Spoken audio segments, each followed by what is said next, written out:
السلام علیکم ورحمۃ اللہ وبرکاتہ۔ الحمد للہ رب العالمین، الصلاة والسلام علی سید الانبیاء وخاتم المرسلین وعلی آلہ وصحبہ ومن تبعہم بإحسان الی یوم الدین، اما بعد فاعوذ باللہ من الشیطان الرجیم، بسم اللہ الرحمن الرحیم۔ محمد رسول اللہ والذین معہ اشداء علی الکفار رحماء بینہم تراہم رکعا سجدا یبتغون فضلا من اللہ ورضوانا سیماہم فی وجوہہم من اثر السجود ذلک مثلہم فی التوراۃ ومثلہم فی الانجیل الی آخر الآیہ۔ صدق اللہ مولانا العظیم۔ درود پاک پڑھ لیجئے۔ اللہم صلی علی محمد وعلی آل محمد کما صلیت علی ابراہیم وعلی آل ابراہیم انکا حمید مجید۔ اللہم بارک علی محمد وعلی آل محمد کما بارکت علی ابراہیم وعلی آل ابراہیم انکا حمید مجید۔ محترم بزرگوں اور عزیز بھائیوں، آج غالباً ذی الحجہ کی 25 یا 26 تاریخ ہے۔ اسی مناسبت سے سیدنا عمر فاروق رضی اللہ تعالی عنہ کی سیرت اور آپ کی شہادت پر گفتگو ہوگی۔ چونکہ سیدنا فاروق اعظم خلیفہ ثانی سسر جناب رسول اللہ صلی اللہ تعالی علیہ وسلم 26 یا 27 ذی الحجہ کو زخمی ہوئے اور 1 محرم الحرام کو شہادت کے عہدے پر فائز ہو کر دار فانی سے دار بقا کی طرف کوچ کر گئے۔ آپ کا نام نامی عمر، لقب فاروق یعنی حق اور باطل کے درمیان فرق کرنے والا، اور آپ کی کنیت ابو حفص تھی۔ پیدائش مشہور روایت کے مطابق ہجرت نبوی سے 40 برس قبل آپ پیدا ہوئے۔ قریشی ادبی خاندان سے تعلق رکھتے تھے۔ 9ویں پشت پر جا کر آپ کا سلسلہ نسب جناب رسول اللہ صلی اللہ علیہ وسلم کے سلسلہ نسب سے جا ملتا ہے۔ آپ کی پیدائش پر تاریخ نگاروں کے مطابق بہت غیر معمولی خوشی کا اظہار کیا گیا۔ عرب کے اندر اس دور میں جن چیزوں کی تعلیم کثرت سے دی جاتی تھی اور اسے شرافت کے لیے لازم سمجھا جاتا تھا، وہ نسب دانی، سپہ گری، پہلوانی اور مقرری، آپ رضی اللہ تعالی عنہ ان تمام جو ہے وہ تعلیمات سے واقف تھے، اور یہ سب آپ کو آتی تھیں۔ اسلام لانے سے پہلے بھی آپ با ادب، با احترام اور قریش کی طرف سے سفیر مقرر تھے۔ علامہ بلازری نے بسند لکھا ہے کہ جب آن صلی اللہ علیہ وسلم مبعوث ہوئے تو قریش کے تمام قبیلوں میں صرف 17 آدمی پڑھنا لکھنا جانتے تھے، پڑھے لکھے تھے، اور ان میں سے ایک سیدنا عمر بن خطاب رضی اللہ تعالی عنہ بھی تھے۔ عرب میں معاش کا ذریعہ چونکہ اس وقت زیادہ تر تجارت پر منحصر تھا، آپ نے بھی یہی شغل اختیار کیا اور تجارت کی غرض سے دور دور ملکوں کا آپ نے سفر کیا۔ عدی جو حضرت عمر فاروق رضی اللہ تعالی عنہ کے جد اعلیٰ ہیں، قریش کی طرف سے سفیر تھے، اور یہ منصب عدی سے لے کر ان کی نسل تک آگے سیدنا عمر فاروق رضی اللہ تعالی عنہ تک موروثی طور پر چلا آ رہا تھا۔ سیدنا عمر فاروق رضی اللہ تعالی عنہ نے عراق، شام کے جو سفر کیے، آپ وہاں جا کر عرب و عجم کے بادشاہوں کو ملے۔ خودداری، بلند حوصلگی، تجربہ کاری، معاملہ دانی، یہ تمام اوصاف آپ کے اندر اسلام لانے سے پہلے سے ہی موجود تھے، اور یہ سارے کے سارے انہی سفروں کی وجہ سے اوصاف آپ کے اندر آئے۔ سیدنا عمر فاروق رضی اللہ تعالیٰ عنہ دعائے رسول اور مراد پیغمبر ہیں۔ جناب سیدنا عبداللہ ابن عباس رضی اللہ تعالیٰ عنہما نبی پاک صلی اللہ تعالیٰ علیہ وسلم کا یہ فرمان نقل کرتے ہیں کہ اللہم، آپ نے یہ دعا فرمائی کہ اللہم اعز الاسلام بابی جہل بن ہشام او بعمر بن خطاب، الہی ابو جہل بن ہشام یا عمر بن خطاب کے ذریعے اسلام کی تائید کیجیے۔ چنانچہ سرکار دو عالم صلی اللہ تعالیٰ علیہ وسلم کی یہ دعا قبول ہوئی، منظور ہوئی۔ اللہ تبارک و تعالیٰ نے اس عمر کو، جو گھر سے تو رسول اللہ صلی اللہ تعالیٰ علیہ وسلم کو قتل کرنے کی نیت سے نکلے، لیکن جب آقا دو جہاں سرکار دو عالم صلی اللہ تعالیٰ علیہ وسلم کے پاس پہنچے تو راستے میں اللہ تبارک و تعالیٰ نے دین اسلام کے لیے قبول فرما لیا۔ وہ شخص جو قتل کرنے کی نیت سے آیا وہ غلام بن گیا۔ چنانچہ سیدنا عمر رضی اللہ تعالیٰ عنہ دعائے پیغمبر ہیں، مراد پیغمبر ہیں، معجزہ رسول ہیں، انتخاب و عطیہ خدا، نصرت الہی، عزت و عصمت و سطوت و رفعت اسلام قرار پائے۔ آپ اسلام کی برکت، اسلام کے لیے باعث رحمت، اشاعت اور شوکت اسلام ہیں۔ وہ عمر جن کی بشارت تورات اور انجیل نے دی، تائید خداوندی بن کر دامن اسلام سے وابستہ ہوئے۔ آپ کے اسلام لانے پر مسلمانوں نے انتہا درجہ خوشی کا اظہار کیا۔ سیدنا عبداللہ ابن عباس رضی اللہ تعالیٰ عنہما روایت کرتے ہیں کہ آپ کے اسلام لانے پر دار ارقم میں اس زور سے نعرہ تکبیر بلند ہوا کہ اس کی آواز مسجد حرام تک مشرکین مکہ کے کانوں میں پہنچی۔ چنانچہ نبی پاک صلی اللہ تعالیٰ علیہ وسلم نے بڑھ کر آپ کا استقبال کیا، سینے پر ہاتھ پھیر کر 3 مرتبہ دعا دی، یا اللہ اس سینے سے کینہ اور بغض کو نکال دے۔ نبی پاک صلی اللہ علیہ وسلم اور آپ کے جانثاران جو شروع میں اسلام لائے بہت تکالیف کے اندر تھے۔ مشرکین مکہ انہیں دن بدن تکالیف دیا کرتے تھے، لیکن اور دار ارقم کے اندر چھپ کر عبادت کرتے تھے تاکہ ان کی تکلیفوں سے بچا جا سکے۔ لیکن جب سیدنا عمر فاروق رضی اللہ تعالیٰ عنہ اسلام لائے تو آپ نے حکم جاری فرمایا، آپ نے کہا کہ عمر کے اسلام لانے کے بعد بھی اگر چھپ کر عبادت کرنی ہے تو پھر اسلام لانے کا کیا فائدہ۔ چنانچہ حضرت عمر رضی اللہ تعالیٰ عنہ کے اسلام لانے سے دفعتاً یہ حالت بدل گئی۔ آپ نے اسلام لانے کے بعد عرض کیا، اے اللہ کے رسول، آج کے بعد نماز دار ارقم میں چھپ کر نہیں بلکہ بیت اللہ میں اعلانیہ طور پر اللہ کی عبادت کی جائے گی۔ حضرت عبداللہ ابن عباس ہی روایت کرتے ہیں کہ نبی اکرم صلی اللہ علیہ وسلم مسجد حرام کی طرف نکلے، حضرت عمر اور حضرت حمزہ آپ کے چچا رضی اللہ تعالی عنہما آپ کے آگے آگے چل رہے تھے، حتی طاف بالبیت، یہاں تک کہ آپ نے بیت اللہ کا طواف کیا، ثم صلی فی المسجد الظاہرہ، پھر آپ نے اعلانیہ طور پر مسجد حرام کے اندر نماز ادا کی، پھر عبادت اعلانیہ طور پر کی۔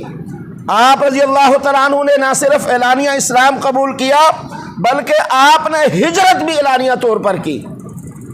باقی صحابہ چونکہ مشرکین مکہ کے ظلم و ستم سے تنگ تھے، ڈرتے تھے، وہ سارے ہجرت کرتے گئے خاموشی کے ساتھ، اور نبی پاک صلی اللہ علیہ وسلم سے پہلے 20 افراد کی معیت میں سیدنا عمر فاروق رضی اللہ تعالیٰ عنہ نے اعلانیہ طور پر ہجرت کی اور قباء میں رفاعہ بن عبد المنذر کے مکان پر آپ ٹھہرے۔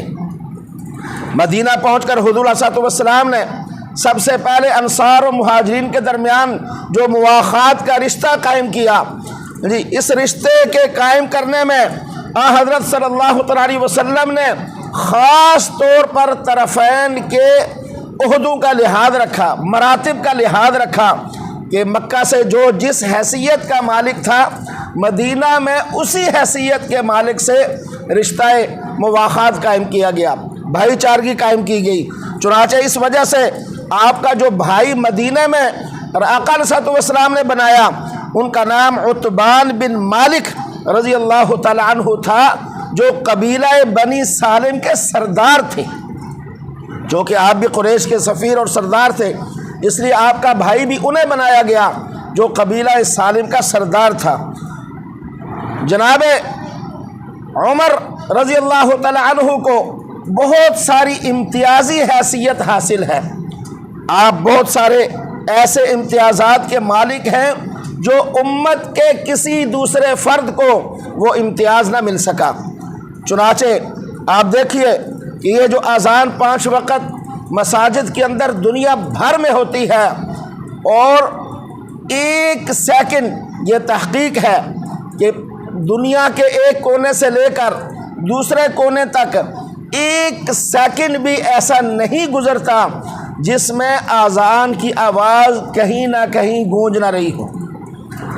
دنیا کے ایک کونے سے شروع ہونے والی اذان دوسرے کونے تک، یعنی اگر صبح پہر کا پہلے وقت شروع ہوتی ہے تو آخری وقت تک پوری دنیا میں یہ آواز گونجتی رہتی ہے۔ 1 سیکنڈ بھی 24 گھنٹے میں ایسا نہیں جہاں کسی نہ کسی جگہ اللہ اکبر کی صدا بلند نہ ہو رہی ہو۔ اور یہ طریقہ جناب عمر رضی اللہ تعالی عنہ کی رائے کے موافق قائم کیا گیا۔ جب نماز کے لیے بلانے کے لیے مشورہ ہوا، رائے قائم ہوئی کہ کیا کیا جائے، لوگوں کو کیسے بلایا جائے، کسی نے کوئی مشورہ دیا، کسی نے کوئی، جناب عمر رضی اللہ تعالی عنہ نے یہ مشورہ دیا کہ اس طریقے سے اذان دے کر لوگوں کو نماز کے لیے بلایا جائے۔ سامعین محترم، اللہ اور اس کے رسول کی محبت پر اپنے انتہائی قریبی عزیزداری اور محبت کو قربان کر دیا۔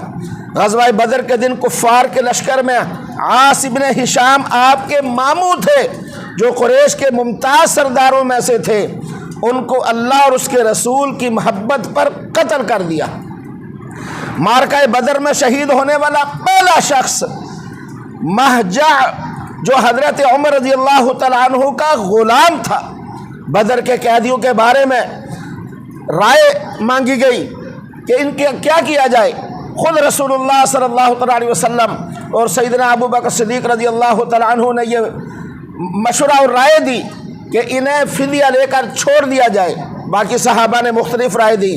جناب سیدنا عمر فاروق رضی اللہ تعالیٰ عنہ نے کہا کہ یا رسول اللہ صلی اللہ علیہ وسلم، یہ کافر ہے، انہوں نے مسلمانوں کو نقصان دیا، اسلام کو نقصان پہنچایا، ان کو قتل کر دیا جائے۔ اور طریقہ یہ ہونا چاہیے کہ ہر مسلمان اپنے کافر رشتہ دار کو خود اپنے ہاتھوں سے قتل کر کے اسلام کی شان و شوکت کا اعلان کرے، اور یہ بتائے کہ اسلام پہلے ہے، رشتہ داریاں بعد میں ہیں۔ چنانچہ اس موقع پر جو رائے رسول پاک صلی اللہ علیہ وسلم اور سیدنا ابو بکر صدیق رضی اللہ تعالیٰ عنہ کی تھی، اس پر عمل کیا گیا، لیکن اللہ تبارک و تعالیٰ نے قرآن کریم کی آیت مبارکہ نازل فرما کر ما کان للنبی ان یکون لہ اسری حتی یثخن فی الارض، اس آیت کو نازل فرما کر جناب سیدنا عمر فاروق رضی اللہ تعالی عنہ کے مشورے کی تائید فرما کر حکم دیا کہ نبی کے لیے یہ مناسب اور جائز نہیں ہے کہ وہ فدیہ لے کر قیدیوں کو چھوڑ دیں۔ اسی طرح میرے بھائیوں، دیکھیے آپ نبی کریم صلی اللہ علیہ وسلم کے مشیر خاص تھے۔ حضور سرور کائنات علیہ الصلوۃ والتسلیمات کو ایسے مشورے دیتے جو بالآخر رضائے الہی ثابت ہوئے۔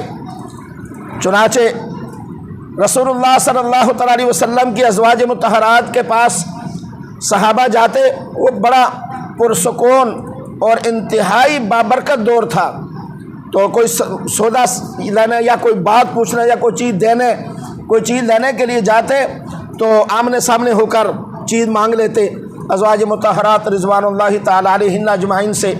تو ایک موقع پر جناب سیدنا عمر فاروق رضی اللہ تعالیٰ عنہ کہنے لگے کہ یا رسول اللہ صلی اللہ علیہ وسلم، میں یہ گوارا نہیں کرتا یا میرا ضمیر یہ مناسب نہیں سمجھتا کہ لوگ آپ کے گھر سے آ کر کوئی چیز مانگیں یا دیں تو براہ راست بات کریں ازواج مطہرات سے، تو میں یہ مناسب نہیں سمجھتا۔ چنانچہ اللہ تبارک و تعالیٰ کی طرف سے قرآن کے اندر آیت مبارکہ نازل فرما دی گئی کہ وَإِذَا سَأَلْتُمُوهُنَّ مَتَاعًا فَاسْأَلُوهُنَّ مِنْ وَرَاءِ حِجَابٍ، اے مسلمانوں جب تم ازواج مطہرات سے کوئی چیز مانگنے کے لیے ان کے گھر جاؤ تو پردے سے بات کرو، آمنے سامنے نہیں بلکہ پردے میں رہ کر۔ اسی طرح ایک موقع پر سیدنا عمر فاروق رضی اللہ تعالیٰ عنہ کہنے لگے یا رسول اللہ صلی اللہ علیہ وسلم، یہ جو مقام ابراہیم ہے جس کے اوپر کھڑے ہو کر سیدنا ابراہیم خلیل اللہ، اسماعیل ذبیح اللہ علیہ السلام نے کام کیا، یہ بابرکت ہے، میرا دل کہہ رہا ہے کہ اسے نماز پڑھنے کے لیے مقرر کر دیا جائے، یہاں نماز پڑھی جائے۔ چنانچہ یہ حکم جاری ہوا وَاتَّخِذُوا مِن مَقَامِ إِبْرَاهِيمَ مُصَلًّى، اور بناؤ مقام ابراہیم کو نماز کی جگہ۔ قیامت تک جو لوگ عمرہ اور حج کے لیے جائیں گے طواف کے بعد وہاں 2 رکعت نفل پڑھیں گے، اور یہ سلسلہ قیامت تک جاری و ساری رہے گا۔ اسی طرح میرے بھائیوں، عبداللہ بن ابی بن ابی سلول جو منافقین کا سردار تھا، جو انتہائی پرلے درجے کا تھا، جب وہ فوت ہوا تو اس کے بیٹے عبداللہ جو ہے وہ انتہائی مخلص مسلمان تھے، اسلام سے اور نبی پاک صلی اللہ علیہ وسلم سے سچی سچی محبت کرنے والے۔ آپ نے آ کر کہا کہ یا رسول اللہ صلی اللہ علیہ وسلم، میرے ابا کو نبوت کی قمیض پہنا دیجئے، تاکہ پتہ تھا یہ منافق تھا اور منافقوں کا سردار تھا۔ تو فرمایا آقا علیہ الصلوۃ والسلام چونکہ رحمت للعالمین تھے ہیں قیامت تک، تو آپ نے اپنی قمیض جو ہے وہ ان کو پہنائی اور فرمایا یہ بدلہ ہے اس احسان کا کہ جب میرے چچا عباس رضی اللہ تعالیٰ عنہ کے پاس کرتا نہیں تھا، دراز قد ہونے کی وجہ سے کسی کا کرتا پورا بھی نہیں آتا تھا، تو اسی بدبخت نے اپنا کرتا دیا تھا، چونکہ یہ بھی دراز قد تھا۔ آج اس کرتے کا احسان واپس لوٹا رہا ہوں، اسے کرتا دیا۔ پھر انہوں نے کہا کہ آپ میرے ابا کا جنازہ بھی پڑھا دیجئے، باوجود جانتے ہوئے کہ اس نے بہت زیادتیاں کی، رحمت للعالمین ہونے کی وجہ سے آپ جنازہ پڑھانے کے لیے آگے ہو گئے۔ جناب سیدنا عمر فاروق رضی اللہ تعالیٰ عنہ نے مشورہ دیا کہ آپ اس بدبخت کی نماز جنازہ نہ پڑھائیے، بلکہ یہاں تک سیدنا عمر فاروق کہتے ہیں رضی اللہ تعالیٰ عنہ کہ آقا کریم صلی اللہ علیہ وسلم جب آگے بڑھے نماز جنازہ پڑھانے کے لیے، تو میں نے قمیض کی ایک پیچھے سے یہ کنارہ جو ہوتا ہے وہ پکڑ کر کہا یا رسول اللہ علیہ وسلم ان کی نماز جنازہ نہ پڑھائیں، یہ بہت ہی ظالم انسان تھا، اس کی نماز جنازہ نہ پڑھائیے۔ آپ نے نماز جنازہ پڑھائی، اللہ کریم کی طرف سے آیت مبارکہ نازل ہو گئی، لا تصلی علی احد منہم مات ابدا ولا تقم علی قبری، کہ آپ پیارے حبیب صلی اللہ علیہ وسلم مت کسی منافق کی نماز جنازہ پڑھائیے اور نہ ہی اس کی قبر پر کھڑے ہوئیے۔ چنانچہ سیدنا عمر فاروق رضی اللہ تعالیٰ عنہ کا جو مشورہ تھا، اللہ تبارک و تعالیٰ نے قرآن کریم کی اس آیت مبارکہ کے موافق کر دیا۔ شراب کی حرمت کا مشورہ دیا، اللہ تبارک و تعالیٰ نے مرحلہ وار شراب کی حرمت پر آیت مبارکہ نازل فرما کر شراب کو حرام قرار دیا۔ علامہ سیوطی رحمہ اللہ تعالیٰ نے 20 مقامات 20 موافقات ایسے لکھے ہیں کہ جن میں سیدنا عمر فاروق رضی اللہ تعالیٰ عنہ گویا کہ ایسے مشیر ہیں جو مشورہ تو فرش پر دے رہے ہیں، اور اللہ تبارک و تعالیٰ ان مشوروں کو قرآن کے موافق یا قرآن کے موافق بنا کر ان کی توثیق اور تصدیق فرماتے ہوئے قرآن کریم کی آیت مبارکہ نازل فرما رہے ہیں۔ میرے بھائیوں، حضرت عمر فاروق رضی اللہ تعالیٰ عنہ کو یہ شرف بھی حاصل ہے کہ آپ کی بیٹی حضرت حفصہ رضی اللہ تعالی عنہا جناب محمد الرسول اللہ صلی اللہ تعالیٰ علیہ وسلم کے عقد میں آئیں۔ چنانچہ آپ رسول اللہ صلی اللہ تعالیٰ علیہ وسلم کے سسر مبارک بھی ہیں۔ میرے بھائیوں، جناب سیدنا عمر فاروق رضی اللہ تعالیٰ عنہ تمام غزوات کے اندر نبی پاک صلی اللہ تعالیٰ علیہ وسلم کے ساتھ شامل رہے۔ غزوہ احد میں نبی پاک صلی اللہ علیہ وسلم کے قریبی ساتھیوں میں سے تھے۔ لڑائی کے اینڈ پر ابو سفیان رضی اللہ تعالیٰ عنہ جو اس وقت ابھی مسلمان نہ ہوئے تھے، قریش کے کمانڈر تھے، انہوں نے درہ کے قریب پہنچ کر پکارا اس گروہ کے اندر محمد ہیں یا نہیں؟ حضرت صلی اللہ علیہ وسلم نے اشارے سے کہا کہ خاموش رہیے، کوئی جواب نہ دے۔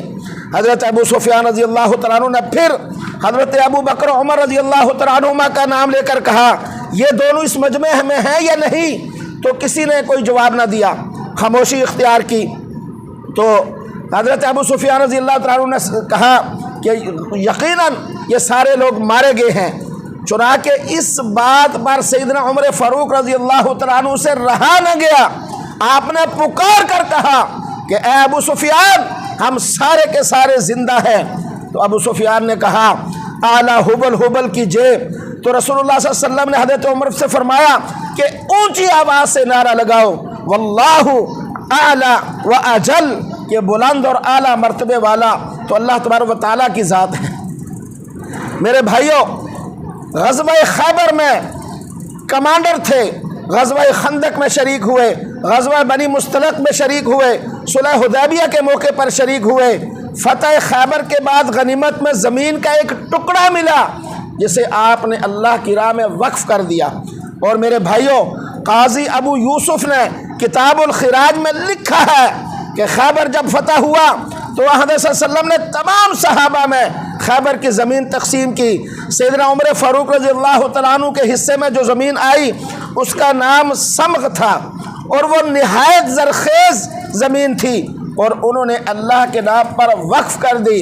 اور تاریخ گواہ ہے کہ یہ پہلا زمینی وقف تھا جو جناب عمر فاروق رضی اللہ تعالیٰ عنہ نے اسلام کے نام پر کیا، اور اس پر جو شرطیں طے کی کہ یہ زمین کبھی بیچی نہ جائے گی، نہ ہبہ کی جائے گی، نہ وراثت میں منتقل ہوگی، جو کچھ اس کے اندر سے حاصل ہوگا وہ فقراء، ذوی القربہ، غلام، مسافر اور مہمانوں کا حق ہوگا۔ میرے بھائیوں، ابو بکر عمر رضی اللہ تعالیٰ عنہما کو رسول اللہ صلی اللہ علیہ وسلم نے دنیا میں اپنے دو وزیر کہا، دو وزیر قرار دیا۔ سیدنا ابو سعید خدری رضی اللہ تعالیٰ عنہ فرماتے ہیں کہ رسول اللہ صلی اللہ علیہ وسلم نے فرمایا ما من نبی الا ولہ وزیران، کوئی نبی ایسا نہیں کہ جس کے دو وزیر آسمان میں نہ ہوں اور دو وزیر زمین میں نہ ہوں۔ آسمان کے دو وزیر وہ جبریل اور میکائیل ہیں، اور میرے زمین کے دو وزیر ابو بکر و عمر رضی اللہ تعالی عنہما ہیں۔ حضرت عبداللہ بن حنطب تابعی کی روایت ہے کہ رسول پاک صلی اللہ علیہ وسلم کو یہ فرماتے ہوئے سنا گیا کہ ان النبی صلی اللہ علیہ وسلم رأى ابا بکر و عمر فقال هذان السمع والبصر۔ آقا علیہ الصلوۃ والسلام نے سیدنا عمر فاروق اور سیدنا ابو بکر صدیق رضی اللہ تعالیٰ عنہما کو دیکھ کر یہ کہا یہ دونوں میری آنکھ اور کان ہیں۔ اسی طرح میرے بھائیوں، ایک موقع پر حضرت عمر، دیکھو توجہ کیجئے کہ ایک موقع پر سیدنا عمر فاروق رضی اللہ تعالیٰ عنہ نے اجازت چاہی آقا کریم صلی اللہ علیہ وسلم سے کہ مجھے اجازت دیجئے، میں عمرے کی سعادت حاصل کرنے کے لیے جانا چاہتا ہوں۔ تو آپ سرکار دو عالم صلی اللہ علیہ وسلم نے کیا فرمایا اشرکنا یا اخی فی دعائک ولا تنسنا، اے میرے بھائی دعاؤں میں ہمیں بھی شریک کرنا، ہمیں بھولنا نہ۔ سیدنا عمر فاروق کہتے ہیں کہ کلمتن ما یسرنی ان لی بہا الدنیا، یہ حضور کا جو کلمہ تھا کہ میرے بھائی مجھے اپنی دعاؤں میں شریک رکھنا، مجھے بھلانا نہ، اگر اس کلمہ کے بدلے میں مجھے ساری یعنی دنیا کا ہر چیز دے دی جاتی تو مجھے اتنی خوشی نہ ہوتی جتنا اس کلمے کے حضور کی زبان مبارک سے نکلنے پر مجھے خوشی ہوتی۔ اور کیوں نہ ہوگی کہ حضور سرور کائنات علیہ الصلوۃ والسلام فرما رہے ہیں کہ اے عمر، اے میرے بھائی مجھے اپنی دعاؤں میں شریک ٹھہرانا۔ حضرت جابر فرماتے ہیں کہ ایک دن سیدنا عمر اور سیدنا ابو بکر کو ان الفاظ سے سیدنا عمر نے سیدنا ابو بکر کو ان الفاظ سے مخاطب کیا، یا خیر الناس بعد رسول اللہ، اے لوگوں میں سب سے بہترین آقا کریم صلی اللہ تعالیٰ علیہ وسلم کے بعد۔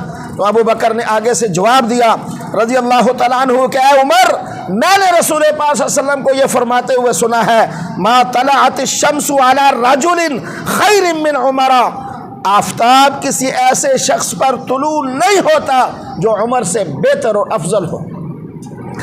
اسی طرح میرے بھائیوں، حضرت عبداللہ بن عمر کہتے ہیں کہ نبی پاک صلی اللہ علیہ وسلم نے فرمایا ان اللہ جعل الحق علی لسان عمر وقلبہ، ابو داؤد شریف کی ایک روایت میں ہے ہاں جی کہ ابو ذر رضی اللہ تعالیٰ عنہ یوں مروی ہے کہ حضور علیہ السلام نے فرمایا ان اللہ وضع الحق علی لسان عمر یقول بہ، کہ اللہ تعالیٰ نے عمر کی زبان پر حق رکھ دیا ہے اس لیے کہ وہ کبھی حق کے سوا کچھ نہیں کہتے۔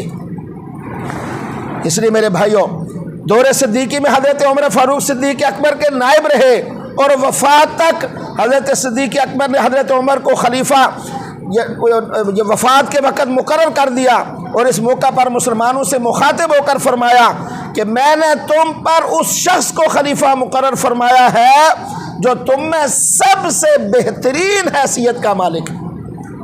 میرے بھائیوں، آپ کے دور خلافت میں اسلامی سرحدیں شام، مصر، عراق، آذربائیجان، خراسان، مکران، بلوچستان تک پھیل گئی تھی۔ آپ کے دور میں اسلام اپنے فیض و برکت کے کثرت سے پھیلا اور 22 لاکھ مربع میل سے زیادہ اسلام کا پرچم بلند ہوا۔ اسی طرح قادسیہ کے معرکے کے بعد 4000 دیلم کی فوج جو خسرو پرویز کی تربیت یافتہ تھی اور امپیریل گارڈ یعنی شاہی رسالہ کہلاتی تھی، کل کی کل آپ کے دور کے اندر مسلمان ہو گئی۔ جو باتیں نئی ایجاد کی توجہ سے سنیا، جنہیں اولیات عمر کہا جاتا ہے، سب سے پہلے یہ سیدنا عمر فاروق رضی اللہ تعالیٰ عنہ کی ایجاد کردہ ہیں۔ بیت المال قائم کیا۔ مورخ یعقوبی لکھتے ہیں کہ دارالخلافہ کے خزانے سے وہ رقم جس سے تنخواہیں اور وظائف ملتے تھے ان کی تعداد 3 کروڑ سالانہ تھی۔ عدالتیں قائم کی، قاضی مقرر ہوئے، قاضیوں کے بارے میں احتیاط کیا کرتے تھے، اور قاعدہ یہ مقرر تھا کہ جو لوگ معزز نہ ہوں وہ قاضی مقرر ہونے نہ پائیں۔ قاضیوں کی تنخواہ زیادہ سے زیادہ مقرر کرتے تاکہ وہ رشوت وغیرہ کی طرف نہ جاتے، اور معزز ترین شخص قاضی ہوا کرتے تھے۔ آج ہمارا نظام دنیا کے اندر سب سے گندا نظام ہے عدالتوں کا۔ کیوں؟ کہ سب سے ڈیش ڈیش ڈیش کو ہم سب سے بڑا قاضی لگاتے ہیں، تو کیا بنے گا پھر انصاف کا؟ 16 ہجری میں تاریخ اور سن ہجرت نبوی قائم کیا جو آج تک جاری ہے، قیامت تک جاری رہے گا۔ یہ جو ہجری کیلنڈر ہے یہ سب سے پہلے سیدنا عمر فاروق رضی اللہ تعالیٰ عنہ نے اس کو ترتیب دیا۔ خلیفہ کے لیے امیر المومنین کا لقب تجویز کیا۔ یہ پیمائش کا جو پیمانہ ہے یہ سب سے پہلے سیدنا عمر فاروق رضی اللہ تعالیٰ عنہ نے جاری فرمایا، اور یہ مردم شماری اور اس کے کاغذات کو محفوظ رکھنا یہ سب سے پہلے سیدنا عمر فاروق رضی اللہ تعالیٰ عنہ نے جاری فرمایا۔ سب سے پہلے نہریں سیدنا عمر فاروق کے دور کے اندر کھدوائی گئی۔ نہر ابی موسیٰ 9 میل لمبی بصرہ والوں کے لیے، نہر معقل 9 میل لمبی دجلہ سے بصرہ لائی گئی، نہر امیر المؤمنین 69 میل لمبی جس کے ذریعے سے دریائے نیل کو دریائے بحر قلزم سے ملا دیا گیا۔ نئے شہر آباد کروانے کا جو آقا کریم صلی اللہ علیہ وسلم نے حکم دیا تھا کہ نئے شہر آباد کیے جائیں، تو اس پر جو عمل وہ جناب سیدنا عمر فاروق رضی اللہ تعالیٰ عنہ نے سب سے پہلے کیا۔ کوفہ، بصرہ، جیزہ، فسطاط، موصل، یہ آج سنتے ہیں نا آپ، یہ سارے شہر سیدنا عمر فاروق رضی اللہ تعالیٰ عنہ کے آباد کردہ ہیں، ان کے بنائے ہوئے ہیں۔ یہ جیل خانے کا نظام سب سے پہلے سیدنا عمر فاروق رضی اللہ تعالیٰ عنہ نے قائم کیا۔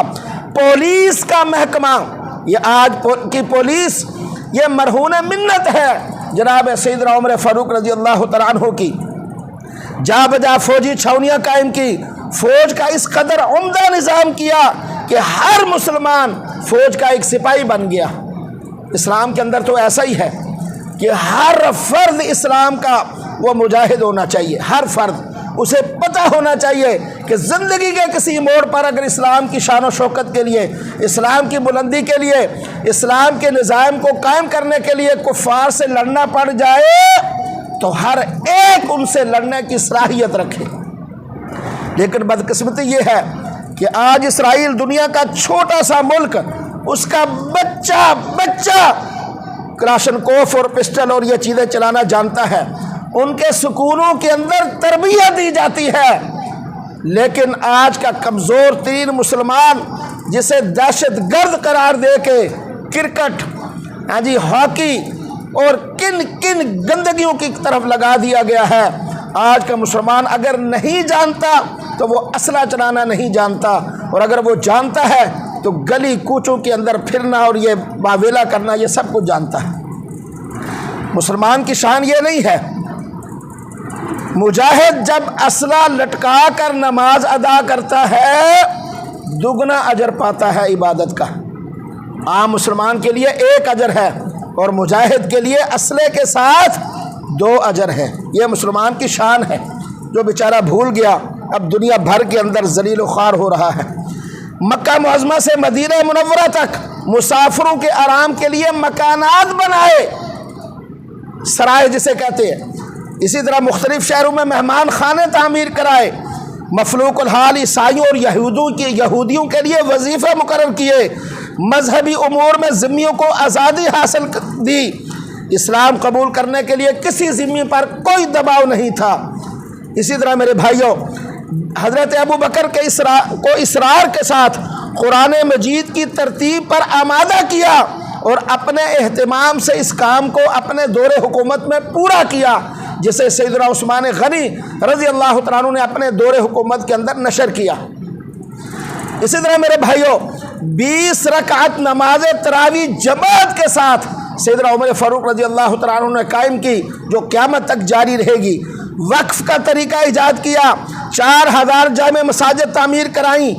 اسی طریقے کے ساتھ مکاتب قائم کیے، بڑے بڑے علماء صحابہ اضلاع حدیث و فقہ کی تعلیم کے لیے معمور کیے، غرباء اور مساکین کے روزینے مقرر کیے، اور خاص بات کا خیال رکھا کہ لوگوں کو مفت خوری کی عادت نہ پڑے، بلکہ جو انتہائی ضرورت مند ہو اس کا لحاظ رکھا اور دوسروں کو کام کرنے کی ترغیب دی۔ اسی طرح میرے بھائیوں، محدث ابن جوزی نے سیرت العمرین میں لکھا ہے کہ ایک دفعہ ایک سائل حضرت عمر کے پاس آیا، حضرت عمر نے دیکھا تو اس کی جھولی آٹے سے بھری تھی، اس سے چھین کر اونٹوں کے آگے ڈال دی اور فرمایا کہ تو ہٹا کٹا ہو کے مانگتا ہے، چل کام کر۔ تو مسلمان کو یہ حد حرامی مسلمان کی شان نہیں ہے، مجبوری کی حالت علیحدہ ہے۔ 27 ذی الحج صبح کو سیدنا عمر فاروق رضی اللہ تعالیٰ عنہ مسجد نبی تشریف لائے۔